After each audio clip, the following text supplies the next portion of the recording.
grows up, and who knows what happens. Thank you, Rob, for keeping the keeping the stream alive in my absence. Well, yes. So, as I was saying, welcome to take 2 of the Game Design Variety Hour, number 3, on Friday, 6th of November. And thank you very much for joining the stream. It's always it's a really nice thing that so many people decide to come along and spend a little bit of time. How's your week been? It's for me, it's been a really nice week, actually. It was my birthday yesterday, and my fiance surprised me with a surprise trip to 2 different tiny houses or tiny cabins in the woods, a little way outside of Prague. So we had 2 nights in nature, and thanks very much, Rob. And it was great. The first one was a really cool tree house. It's stromhouse.cz if anyone wants to see it. Strom is Czech for tree. So it's sort of a cabin built amongst 2 or 3 different trees. And the second one was a more sort of modern, minimalist tiny house. So, you know, a sort of small shipping container kind of shape. Even had a sauna. There might be some European watchers or people who are used to saunas. As an Australian, I still am getting used to the idea of saunas. We do our best in Australia to get out of the heat. We don't look for it, but it was really nice, and it was. I think you don't realize during these times how important it is to have a bit of a change of scenery and get out of the city. So that was really great. What has everyone else been up to? Work, game design, maybe, or playing games? Let me know in the chat. Yeah, so as a result, I must admit I'm not as prepared for this stream as I might normally. Hi, Paul. Nice to welcome you to the stream. And for those who may be new to the stream, I definitely recommend checking out Game Rules Vid's stream. So it's Paul Grogan, who might be streaming later tonight. I don't know. Paul, are you streaming later tonight? Oh, okay, editing the vlog. So maybe there'll be something coming out later. Rob, mostly work, but a little game design progress. Excellent. Good to hear. Okay, so Paul has a live stream of Paladins of the West Kingdom tonight. So I'd recommend everyone. I think that's usually on YouTube or Facebook. I'm not sure if you're on Twitch, Paul. So if you search for Gaming Rules Vids, you'll find the details of Paul's stream. I'd highly recommend it. YouTube. Okay, on YouTube. Perfect. 8 p.m. UK time. So, okay. So yeah. So yes, it's. I sort of tried to cobble together some thoughts. I was very thankful to still be able to play some amount of games over my birthday, which was nice. I played Res Arcana. I had actually I purchased Res Arcana quite a while ago. Played it a few times. For whatever reason, didn't really sort of languish on a shelf, and I took it on the trip, and we played it a few times, and thankfully Teresa quite enjoyed it. For those who don't know, it's a Tom Lehman design of Race for the Galaxy fame, which is one of my favorite games, and I think Tom is an incredibly talented designer. Has been active for a very long time, and Res Arcana is a relatively new design, but it's a fairly tense, tight sort of engine builder. Someone even you could almost call it a deck builder, but you only have 8 cards in your deck, and you've got to kind of make the most of that. And I think one thing to sort of note as things go on in terms of especially engine building strategic games, thinking of games like Terraforming Mars, you have tend to have more and more complexity in these engine building games. But I think Res Arcana is this really refreshing take, which is, it's usually only 4 or 5 rounds, relatively quick, 30 minutes, a lot of different variety, and really gives you this wonderful acceleration and game arc. So I'd really recommend anyone who likes engine building games, this is a really slick kind of example of it. And I'm really glad to kind of have rediscovered it. Sometimes, for whatever reason, you have in your mind, oh, I'm not sure if I enjoy this game or not. It stays on the shelf, and then sometimes you're happy to sort of take it back off and play it again. So that was a really nice rediscovery, and I'm hoping that we're going to play it quite a bit this weekend. The way we've been going through these times is that we tend to play a game, probably even up to 10 times in a row we sort of leave a game out on the table and we really play it to death. And actually, I'll say, hi, hey, Bram, how you going? Welcome, good morning, good evening. And yeah, Paul says, I see Grandmaster Hotel. This is another example of a game we've played a lot recently. This game by Simone Luciani and Virgilino Gigli. Apologies to the mispronunciations there, probably. Really great sort of mid-weight Euro-style game. And we'll probably feature, I'm going to chat a little bit about some design things with that. I am looking very much the expansion. This is a game that, yeah, we've played about 25 times, I think, in the last few months. And it's, definitely getting to the point where I definitely would recommend, I would welcome some new content to sort of make you think of the puzzle a little bit differently. Although that being said, I could easily see myself playing this another 25 times and being perfectly happy. It's one of these really, it's one of these brilliant mixes of strategy and tactics. You've got a little puzzle that you've got to solve every round, and then you've got an overall strategy that will change from game to game. So I really enjoy that. So I'm looking forward. They have an expansion out on Kickstarter at the moment of the Waltz or the Viennese waltz sort of theme. And so if anyone's looking for, I think it's one of these great 45 to 60-minute Euro games. This sort of from the Italian school of design. So other things like Marco Polo or Houses of the Renaissance. Lorenzo El Magnifico, games like this. This is a really, really great entry, and it sits comfortably in sort of one of my favorite, probably at least favorite sort of 5 Euro style games. So it's really nice. Paul saying he remembers playing Grandmaster until the year came out in Essen. Oh wow, okay. Yeah, I wouldn't recommend playing games at 3 a.m. I have a very funny memory playing Trajan, I think also at Essen or potentially at UK Games Expo. At about 2 a.m. and Brett Gilbert getting very, very frustrated with it. He doesn't like sort of fiddly Euros at the best of times. And there's a point in Trajan where you have to you have to adjust this sort of time track as every move you make. And we all ended up cursing at this thing that we always would forget to do, because we were all half asleep. So yeah, it's difficult to take on that challenge so early in the morning. Welcome, Roland Bones. Thanks very much for coming along. I hope it'll be entertaining. It's going to be a bit slightly more chilled, relaxed, probably suitable for a Friday evening. Chat a little bit about design. I was looking at if there was any sort of games that I'd like to play on stream.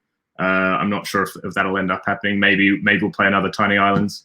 Sorry, Paul, I didn't get to do the daily challenge yesterday, but I might try it again. So it's been a good week. I hope everyone is well, enjoying the world of games. I guess the first thing that I was going to chat a little bit about, and it's not, I don't have a great definition of this thing. I just want to chat a little bit about the idea of flow in games. Sorry, has my video frozen? Can anyone say in the chat? Sorry for this. My webcam seems to keep wanting to die. Okay, thank you. Okay, let's see. Am I back? All right. I haven't prepared a technical difficulties thing. Audio. Thanks very much. Yeah, I suspect. Okay, gonna have to probably try and restart again. So yeah, I will turn it on and off again. Thanks very much, Paul. Okay, I'll be back.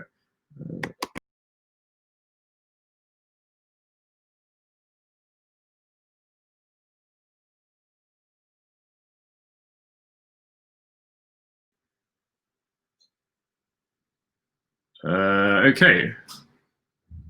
Hopefully we're back. Fingers crossed. So it turns out if anyone, oh yes, great, okay. So if anyone's on StreamYard, you can just simply refresh the window and that's you know, a way to sort of turn it on and off again. I'm not really sure what's going on, why my webcam's having problems, but anyway, so yeah, I wanted to chat a little bit about this idea of flow in games. And what I mean by this is the way that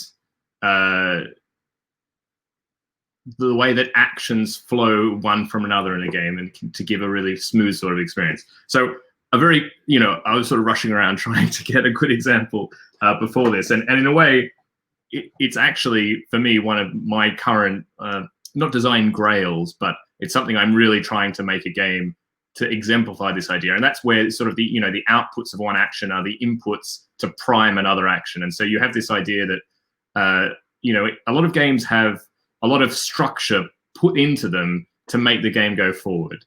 So, you know, you have rounds, and you know, usually at the start of the round, there'll be some preparation phase, new resources will come out, or new tiles will be flipped, or new cards will be revealed, or players will draw cards into their hand. At the end of the round, you know, you often have a lot of upkeep where you'll be clearing off spaces or removing untaken resources and things like this. And this is a game sort of imposing a structure onto the play to sort of prime future actions and to present new opportunities to the player. Alternatively, what I really like with flowing games is where the outcomes of one action naturally lead to furthering the game state, changing what's, you know, available to the players, and then, you know, without any sort of external structure or extra actions, you've got new choices to consider, new options. And I think there are some games that do this really well, and it's one of those things that actually the games that do it really well, you don't even necessarily notice it, because the wonderful thing about having a great flow in games is that you don't, you know, it's sort of effortless. You know, the game gets played and you have interesting decisions, but you don't have all this other sort of paraphernalia that you have to worry about.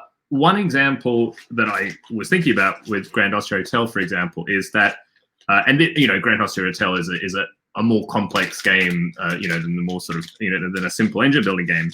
But I'd say one of the key things is that at its heart, you have these guest cards in the game.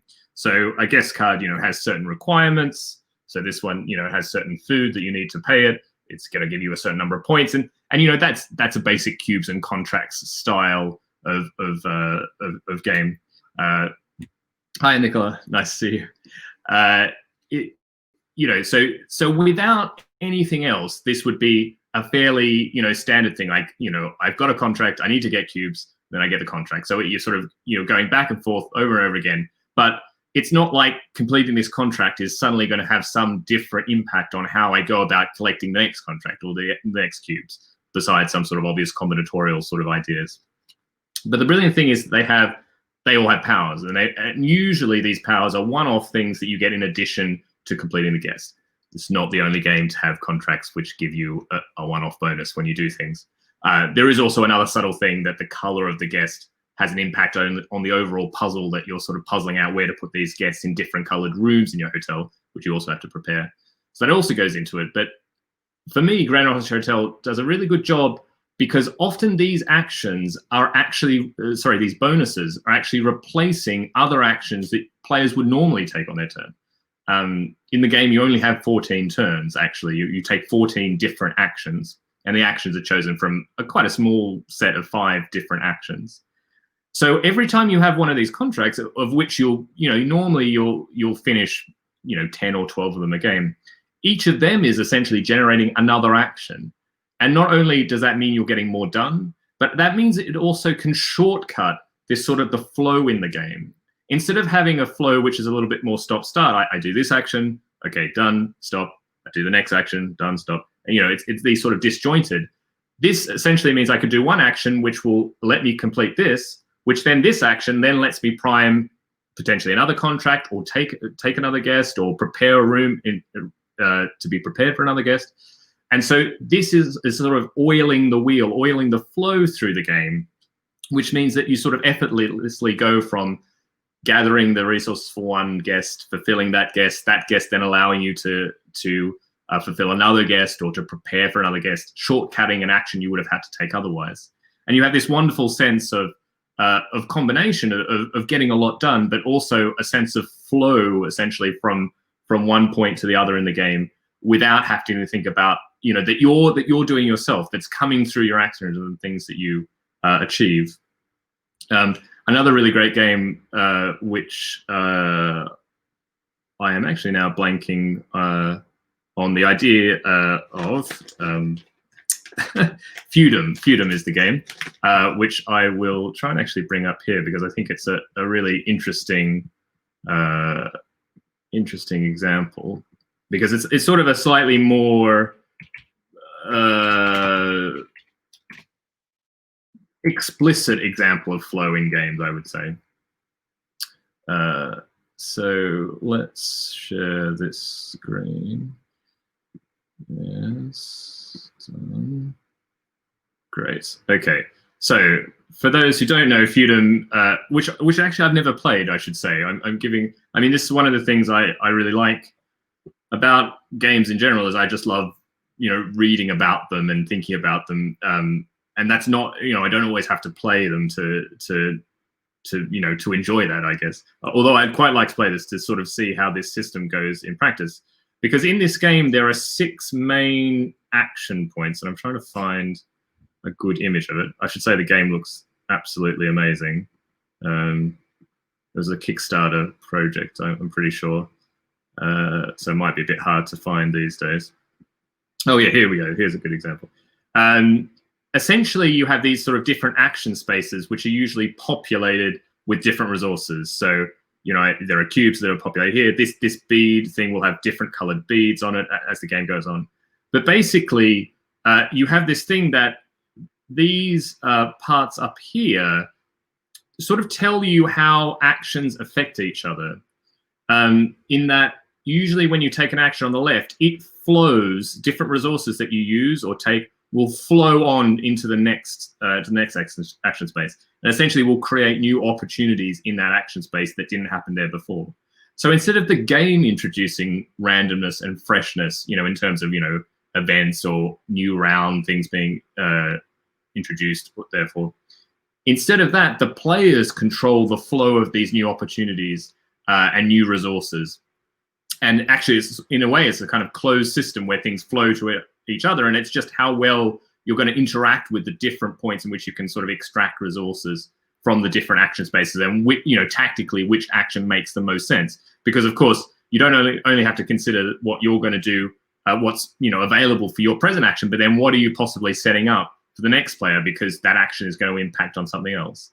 And so I would sort of say that thinking about design in this way is, and what I'm always trying to think about is, how can I make the result of an action not only impact, you know, specifically the action I'm taking, but how can it impact other parts of the board? You know, especially for other players is in the best way. But how can I sort of change the overall game state? Another really fantastic example is Azul. Is Azul, where you have, you know, for those who don't know Azul, you're drafting colored tiles, which you're going to place on your board. And the central drafting mechanism is you have, you know, a number of different factories, which are just small circular tiles, which have the real tiles on top of them. And on your turn, you simply choose one of these factories and take all the tiles of one color from it, and all the remaining tiles on that factory are dumped into the middle, this sort of middle factory floor area. And then once that happens, then the factory floor area becomes another area in which you can gain tiles from the center, again, taking all the tiles of a particular color. But the great thing about this is, when I take an action, say there's, you know, two blue, a white, and a red on my on the factory tile I want to interact with, of course I have a choice about which color I'm going to take.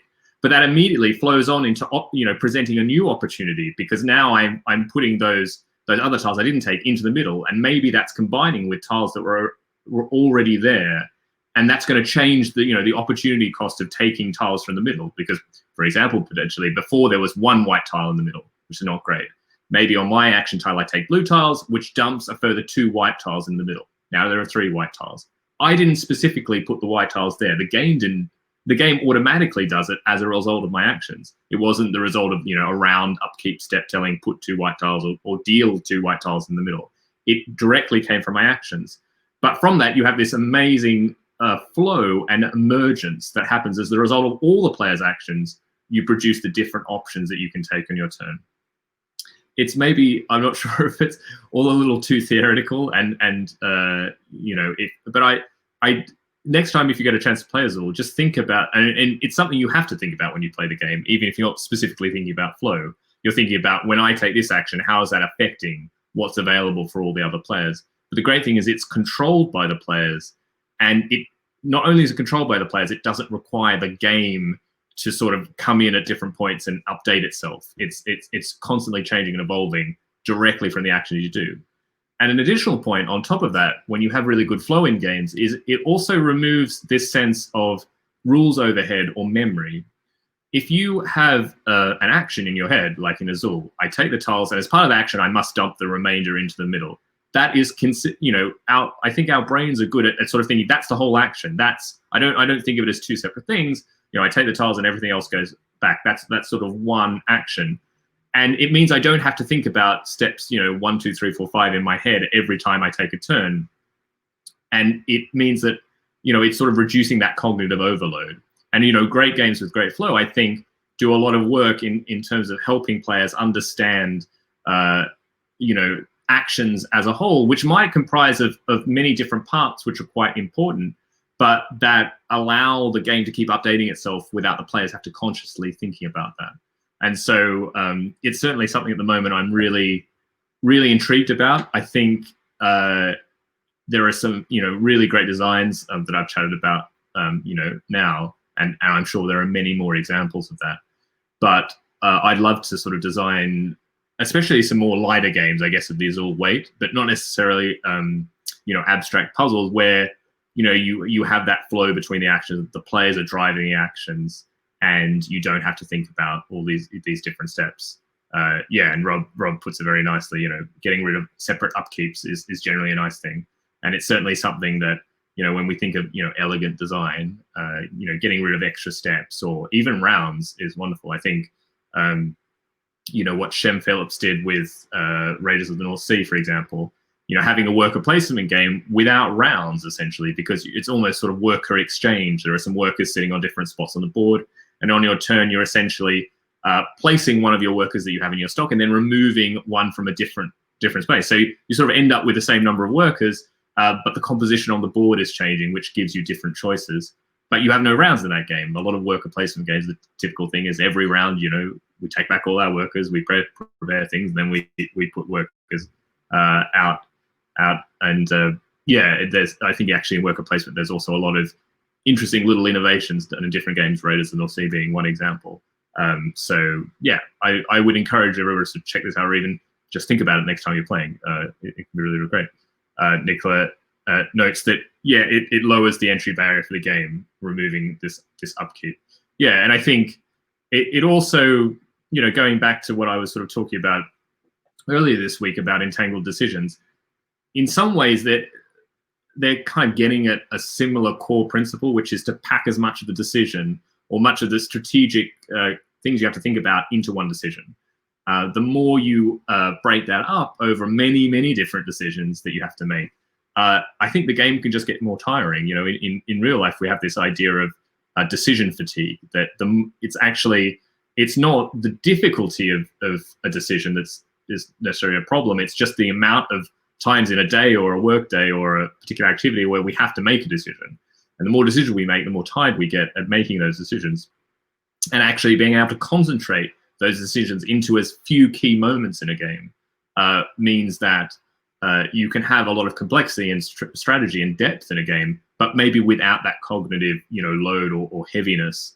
And maybe that's, when we think of a heavy Eurogame or a lighter Eurogame, it's not so much about the size of the systems or the size of the different, like the content, how much different, strategic paths, how many different tracks or resources. It's potentially not that. It might be actually how many times in the game are we required to make an important choice? How separated are they? How, the more concentrated they are into discrete few points, maybe we consider that to be a lighter experience, and that can be something that changes the perception of the game. And there's no right answer. That players enjoy all different styles of games, but it's something to consider when thinking about it.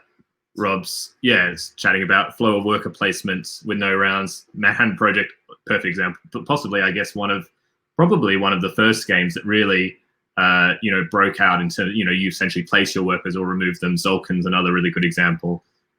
So yeah, I love that kind of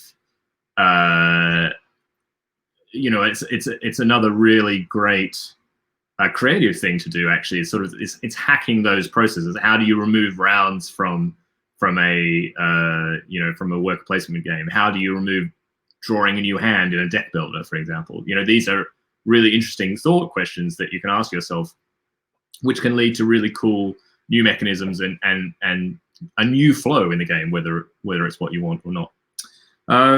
So that was flow in games. Hopefully vaguely interesting or understandable. Paul is promising a story about Tzolk'in development.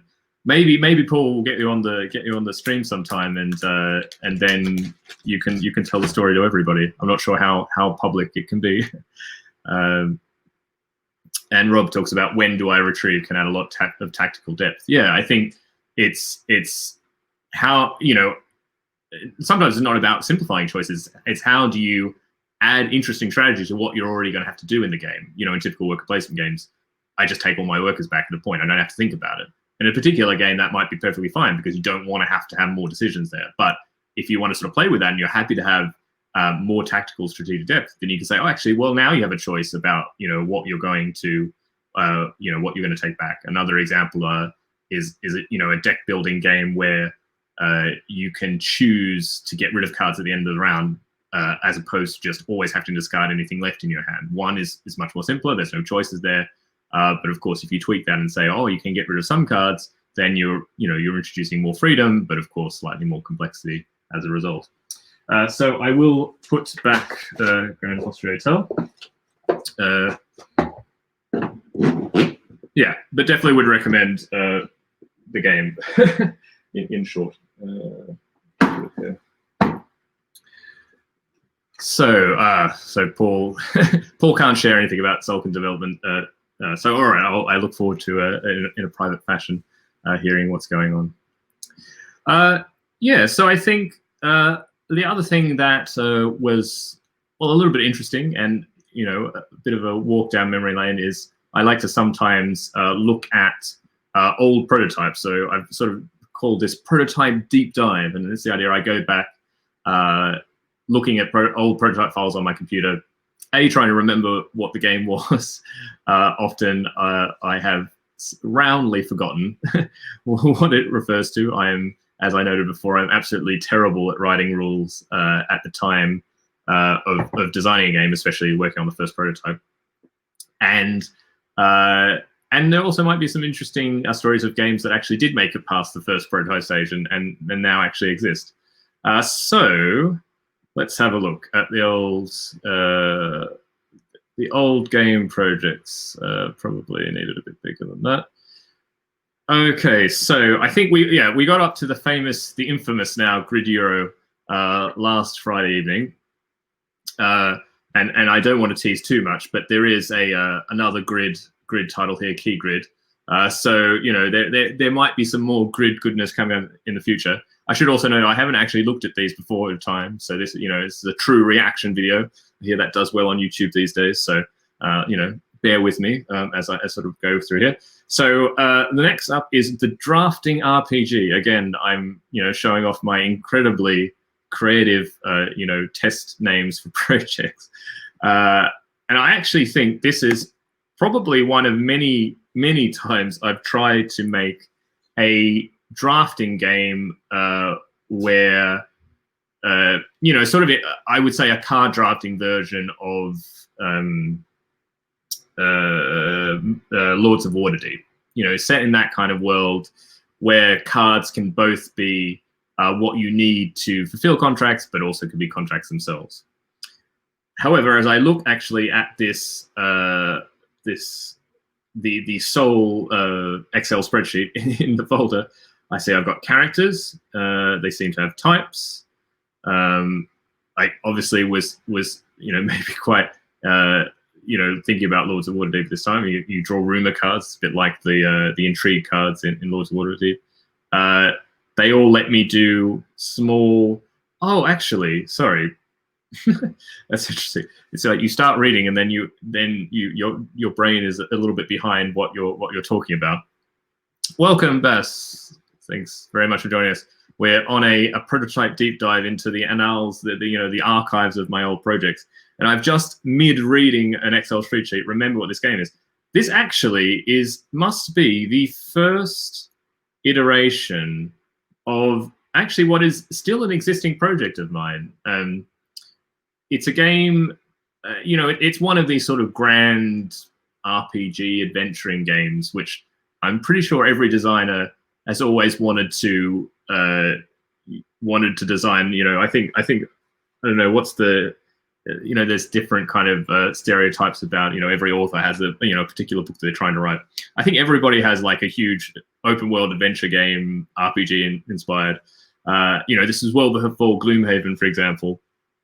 And it's interesting. This started and it's called Drafting RPG because it was actually started by the fact that the core action every round was that there are these set of characters, which are these. There's about 20 of them, and you would draft them. It's a competitive game, so each is it has a separate hero. We all work in the same world. We don't really fight against each other, but the main interaction was that we would get to draft a set of these characters who were sort of NPCs that would tell you what you could do on your turn. So, if you took Van's Far Eyes, you would get to explore. If you took Grumblin Goldtooth, you'd get to heal.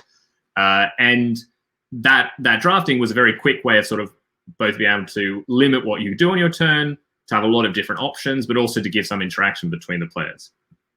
You would also have your normal set of quests and encounters and different items and ways to upgrade your character.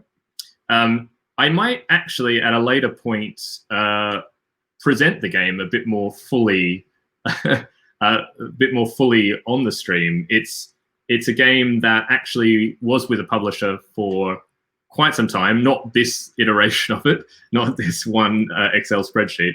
It came to be known as Realms. I should also note this is a co-design with Brett Gilbert, and it is a finished game actually. We've never been able to find a publisher for it. It was with a publisher for quite a few years actually. That it looked like it was very possible that it was going to get published. And as it turned out, it's actually a really nice, I would say, sort of card-driven, open adventuring kind of game with actually a really nice, easy kind of and flexible sort of encounter mechanism. It's sort of a dice rolling mechanism. But this game actually went through quite a number of different iterations. So I'm sure we're going to see new folders as we go through this. But this was this was like the first iteration of it, 2014, which is sort of 6 years ago. And yeah, it was just this single Excel spreadsheet. No, I didn't actually make any of the cards. We also had this idea that you have different skills that you would sort of level up, and parts of that have actually stayed. This idea that you add cards to your tableau for your character for new skills. Of course, a bit different to Gloomhaven. But yeah, that's an interesting thing to find. And yeah, this may be telling me that I should sort of condense maybe files into sort of subfolders of and I think sometimes when you work on projects, you even subconsciously forget about old iterations of them, and you go, oh, I'm starting again. It's a new project, new name, even though it has a lot of those ideas that you were thinking about earlier. Yeah. Oh, Bram chooses Charming Steve. Good choice. What does Charming Steve do? I should. This is also Charming Steve. He barters. Excellent. Very good. This also is rather maybe a bit embarrassing about how terrible I am at any sort of naming or flavorful description of things. I think that's always the funny thing of wanting to make a game like this. For me, I'm not driven by sort of lore or flavor so much. What I love is just this sort of open set of possibilities and being present in a world, which is really great. I think I have once again frozen, annoyingly, so I'm just going to quickly refresh and hopefully that will work.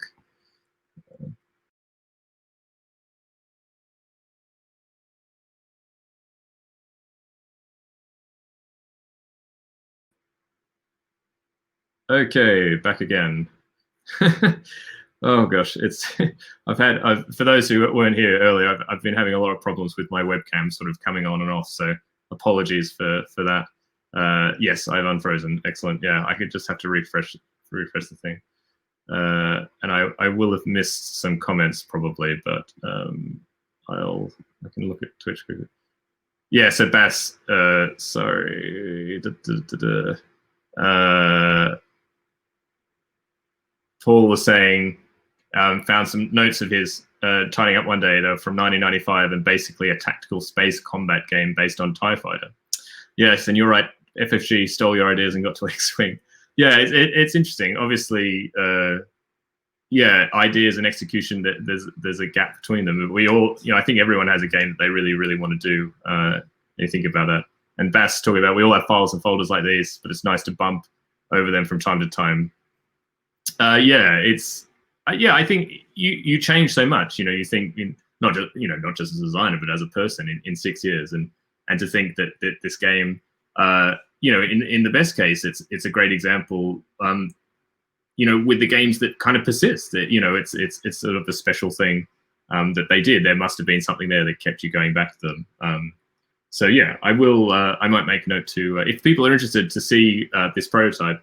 I sort of never thought about with the stream, especially showing current designs which are not yet sold, or not yet signed to a publisher, whether that's interesting or not.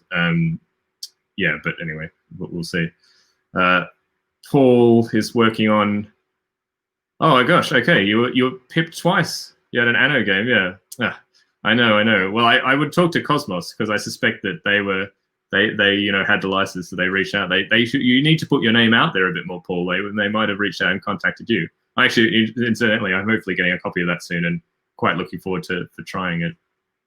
And Rob makes the point sometimes when you have an intractable problem, a few years later you might find a way to get in. Yeah, I mean, and that's you hear a lot of times about just put it on the shelf if you have the problem with the design, and this is kind of the virtual shelf, so to speak. So yeah, it's tricky because you don't sometimes you just want to salvage one or two pieces and then make something new. I don't think you have to ever feel that you're too beholden to what you did before. But yeah, just getting inspired by Warlock and Vor, and maybe they can get you a bit more excited about an idea of just looking at what you tried before. Cognizant of oh yeah, I guess we can do one more and that might do. I can't use too much material every stream, otherwise we'll get to game design variety hour number 6 and then I'll be out of prototypes and who knows what I'll talk about then. This was interesting. This was it's called Marbles Submission. So Marbles is, as I remember, is a US based like a toy kind of variety science kind of discovery show. So a bit like National Geographic, I guess. So they sort of had science-themed games and, not toys, but I think they had books and things like that, like gifts, And they had an open competition. This must have been, about 6 years ago, for a game that they would publish and put in their stores. And I was, I think if I remembered, this might be one of the rare instances there might be a rule set because I had to actually, enter it as a game. I see there's lots of flags. I think it was a sort of like a categories game I was trying to make. Lots of great icons that I, must have grabbed from the internet somewhere, presumably. Oh, okay, here are some rules. Here we go. We can both work out what we... Venn Garden. Oh, let's see that. Okay. So, you're trying to make larger and larger sets or sequence of cards. Oh, yeah, so the idea was basically that it was sort of a cross between, I guess, something like Zendo, where you're creating your own rule for how to determine how things fit together. So crossing that kind of freedom in choosing a rule structure or a way how things combine with a kind of set collection or a almost sort of bidding push your luck system. So the idea was you would have these cards, which presumably, yeah, here we go. So I even have turn sequences. So here we start. So Treasy plays a card and she forms a set of cards that all have living things on them. So the tree and the octopus, for example. And I think this is from, I suspect this is from a combination of cards you'd already have in your hand and cards that were open on the table, or potentially they were subsets of cards that are on the table. Let's see actually what you do. Top card of the next turn, place face up. You play a card from your hand to the center of the table. Oh, I see. So you're basically just making sort of a bigger and bigger compilation of cards in the center, and you have to come up with a new rule each time that makes all the cards, at least one element of all the cards, fit together. So Treasy starts adding a card that all has living things on them. Then Albert responds. It needed some sound effects or something. Forming a sequence of square numbers. So there's numbers that are all square on them. Very good. And then on turn 3, what was next? Okay, so you're also allowed to play a bit of Scrabble, apparently. And you could make a word out of the letters of the cards. And then finally, how is Albert going to correspond? So Albert can't work out how to add his card to the set, and so then Treasy would win the round, and I think probably gets to keep all the cards and scored 4 points. So that was the game. And actually, it's a weird thing. I'm pretty sure that I didn't do my due diligence in the rules to come up with, because I'm sure there are kind of rules that people can come up with rules which are sort of what's the word, like obvious, or will to be trivially true all the time. And I suspect that I didn't try very hard to say what was right or what was allowed or not. It was probably one of sort of the code names way of saying if you think you're cheating, you probably are, kind of thing. But yeah, I think that kind of creativity in terms of coming up with rules. But I can also see now, looking back at it, it might be a bit of a nightmare to play with certain players if you're just staring at a card with 4 different elements, and then you have 4 cards already on the table with 4 different elements. How do you make them all go together? But it was I think that's the first time in these folders that we've come across an actually a full rule set, probably a full prototype, I would say, because we have the cards all here.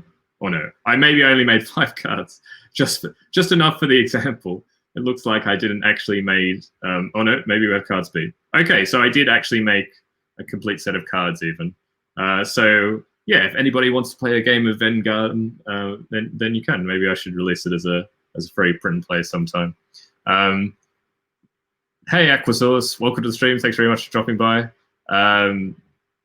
Are these all previous projects? Yes. So what I've sort of imaginally called a prototype deep dive. I go back. I'm starting from the oldest folder on my game design computer. Sorry, the oldest folder in my game design folder, and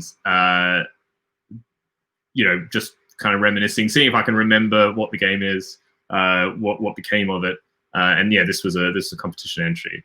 Bass asks, was chatting in comment. Actually, seeing you doing these sort of conditions in the past, is that something you still do, like with the 18-card challenge for Button Shy?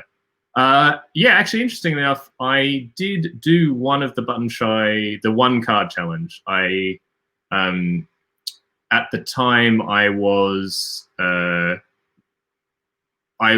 actually trying to collaborate with Terra Rivera, and in real life, I'm actually usually quite bad with names, and being on stream is just exacerbating the realization when you think of something and you can't quickly. And this is where I will very quickly.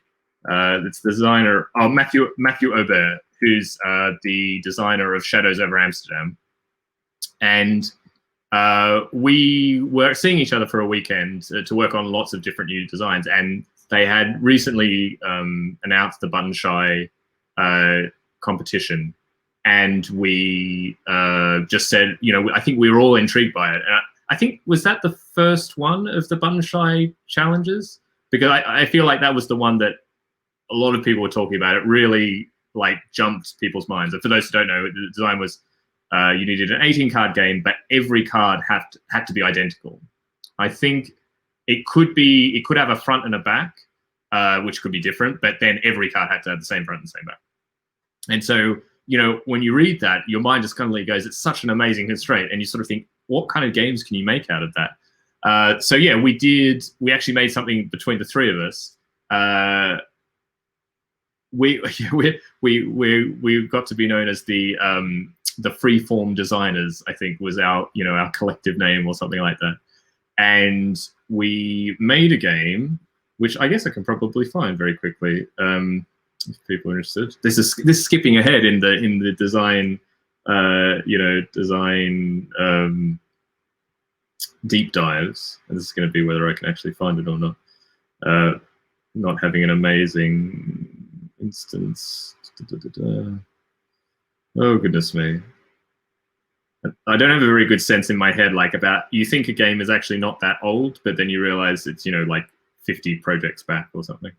Which is not very useful. Here we go, Button Shy first. Okay, I can. We go here. No. There. No. There. No. It's well, it's a good question, Bess. I hope I haven't. I'm quite happy to go off on tangents, but yeah. So we made. Well, actually, I think in the end. These are some first attempts at it. I sort of was going for sort of a Mondrian sort of like area control kind of game where you could overlap cards either like on the like eighths of a card or quarters of a card.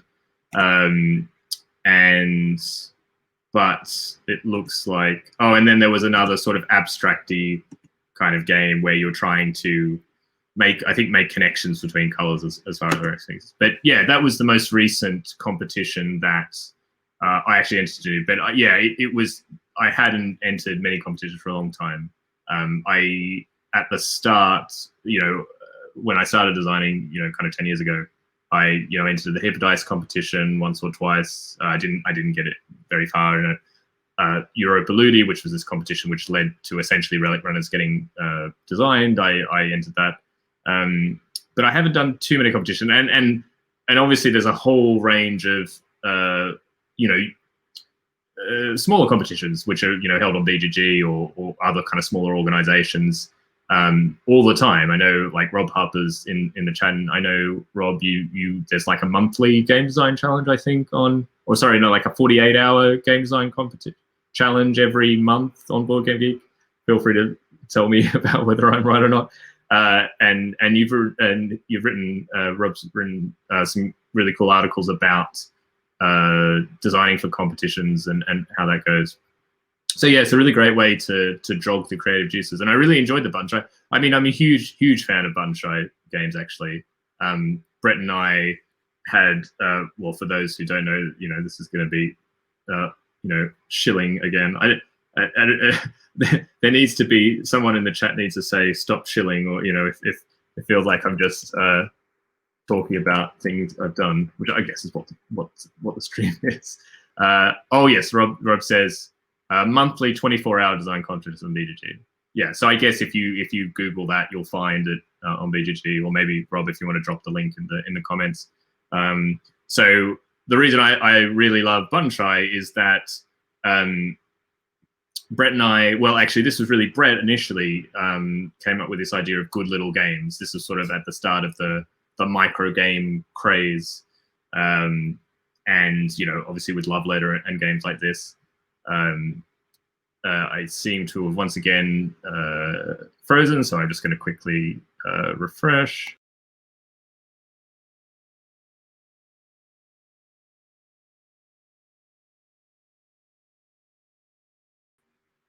Okay, I'm back. Good times. Thanks all for the. Oh gosh. No. Sorry for again more difficulties. Yeah, cool.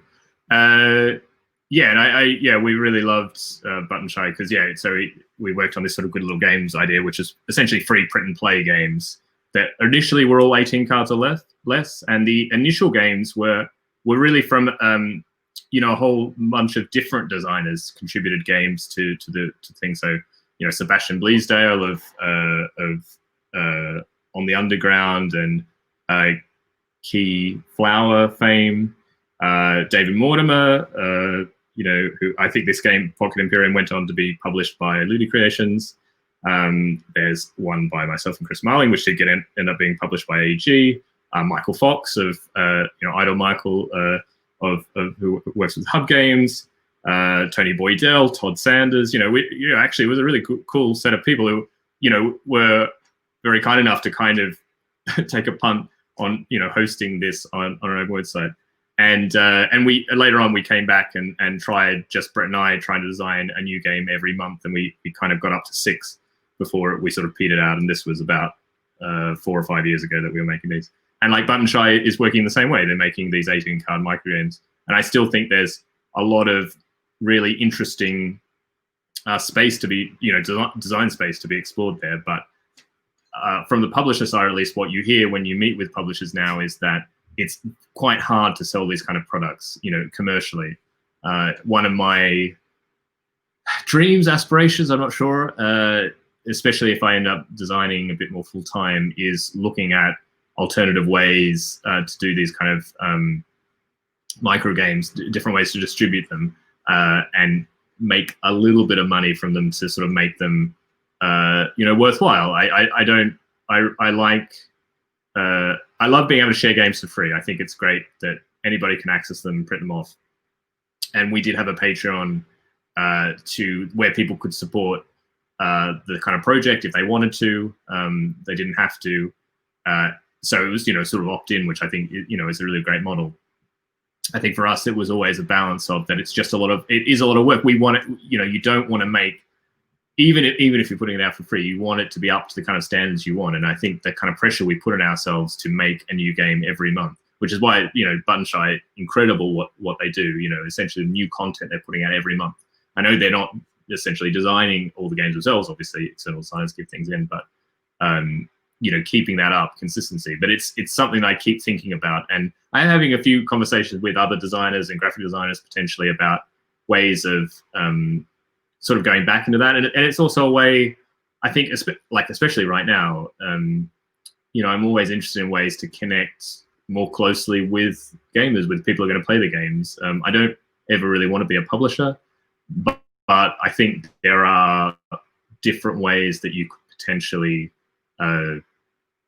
get games out there for different points of view. So it's goodlittlegames.co.uk if anyone wants to check it out.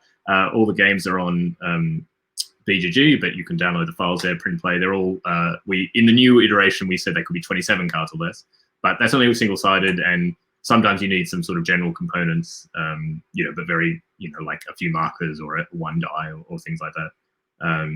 And Brett did a lot of work to make, with the graphic design and the rules and make them all look really great. So yeah, it's something, definitely an area of interest. Active interest, and I'm sure if we keep going through the prototype files, there'll be other potential good little games which didn't quite get to the the final point, and so there's lots of opportunity there. And you're right, Aquacillus. Yeah, I agree. Like the form factor. I think for me actually, it's not even just microgames, 8 card microgames. I think anything like these sort of one deck card games. And I think on BGG, for example, there are also different. There are different competitions, like the 54 card competition. I love games of what you can do with a simple deck of cards, essentially, and that kind of Race to the Galaxy, one of my favorite games, is essentially a deck of cards. And it all the kind of complexity and replayability from that is fantastic. I've been playing a lot of Point Salad, for example. I think is sort of for me is kind of a modern classic, actually, just how easy it is to play, the variety, the kind of little crunchiness you get in 10-15 minutes, and again it's 110 cards or whatever it is. It's a great form factor, but of course from a commercial designer perspective, I don't know if I'll talk about this I mean, I might actually be going on Bez's stream in about a week or a few weeks, and we might talk about sort of the financial aspects of being a full-time designer, things you have to think about. And as much as I love these smaller games, man, they're really hard to sign. You know, the kind of effort you have to make to place them with a publisher is really difficult because I really love, you know, big games in a small box, but it's a really hard thing to sell actually, because consumers, they see a small box and they think a simpler game generally. So if you have these kind of like heavier games that, you know, pack a punch of small space, a lot of publishers don't know necessarily how to sell that. Maybe I just don't know the right publishers to be. I haven't been talking to the right publishers for those sort of games. We have like quite a few unsigned projects kind of in that frame, in that style of, you know, of cards. And you know, even if you do sign them, then of course it's a smaller game. It's going to be cheaper. You're making fewer royalties on that, and yeah, it's just an interesting balance, I guess. It's when you've got the flexibility and the great privilege I had to be able to work on a lot of different games. But you know, how do you guess make a living while still doing that? Which I'm thinking possibly might be somewhere in my future. I might possibly need to do that. Anyway, I hope that I see that I'm coming up on about an hour. Roland Burns. Oh, sorry, it's Rory. Sorry, gosh. Well, yeah, Rory and I have been chatting a little bit about 18-card games and maybe the Good Little Games reboot. Sorry, and yeah, Rory Muldoon has designed this Pier 18 game coming out from Alley Cat Games next year, I believe. Yeah, it's true, and it's a great way to get games out. We have some of the Good Little Games on the PNP Arcade, which is sort of run through Button Shy or it's affiliated with. But yeah, it's hard to sort of know how to make money for that. And I'm encouraged a lot by the kind of support you can get from the community, and it would be, you know, great if we could get, you know, that kind of support. But you know, anyway, it's an interesting thing to think about in the future. Nice mug. Is it a literal mug? Or are we talking about? Oh, I see. In the Rory's yeah, picture. Oh, good point. I myself have a very nice periodic table mug. You know, I have to be on brand as a scientist at all times. Anyway, I think that well, firstly, thank you very much for hanging around for the hour. I hope it was interesting, fun. I'm still trying to work out, you know, what is interesting. Why are you all here? I don't know. But I'm glad that if it's you know, any form of enjoyment or happiness can be brought from this. And yeah, I'm going to keep going with it. But I think that might do it for me today. Hope you all have a fantastic weekend. Stay safe. Play games if you can. I personally am hoping to play some Res Arcana, maybe even later tonight if I'm lucky. And yeah, I am going to be back on Monday. So yeah, for those, I'm trying to stream every Monday, Friday, same time, 5 p.m. Central European time, 4 p.m. UK time. And yeah, I mean, you can catch me. I'm at Wise Goldfish on Twitter. I put all these videos on YouTube as well if you want to catch them later on. And yeah, really do get in contact with me. Twitter is usually the easiest way, or Board Game Geek. If you've got any questions you would love me to cover on the stream, if you've got topics you'd love me to do, I'm going to try and think to interview some developers actually going into the future. And yeah, I'm just open to any suggestions. But with that, have a great weekend and see you next time. Thanks very much. Bye.